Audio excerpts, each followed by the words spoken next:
Well, I call the member for Maitland.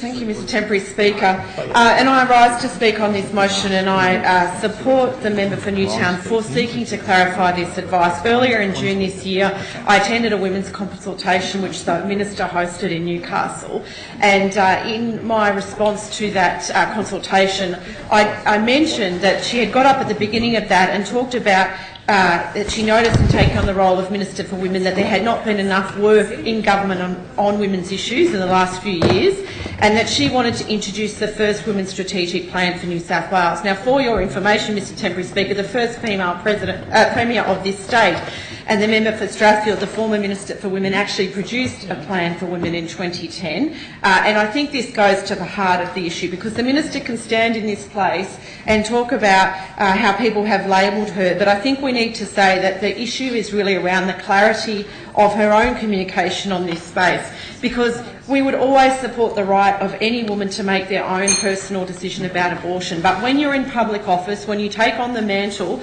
of representing the views of every woman in this space, you need to be very clear of what your position is, and you need to support those choices not just with words but with actions.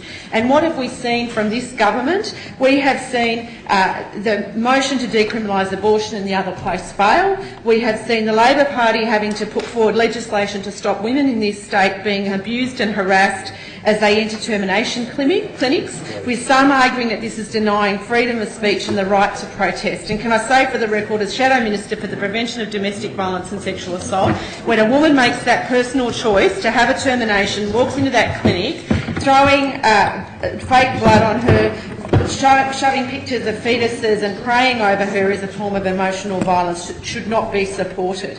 And what about access to abortion? And that's what I really want to get to here. It's all very well to say you support women's decisions and the path they choose, but if there is no legal choice to do that, if there is no legislation that supports it, if there's no clear pathway, it is just words, and in the Minister's case, fairly sloppy ones at that. They are not free. Women are not free in this state. Abortions are not free. They are not accessible. They're not available for women in their own towns and cities. In fact, just in my electorate of Maitland, the government's proposing a not-for-profit private-public partnership for the new hospital to replace our existing public hospital. The fact is that if that hospital is run by a faith-based provider, that will mean there will be no access to reproductive freedom rights, because a faith-based provider will choose, as they have in other jurisdictions, not to provide access to free and safe abortions. So that is actually going against what the Minister's saying. It's not just about words, it's about actions, it's about what you deliver. We know there are inequities for women in this state in accessing contraception and termination services,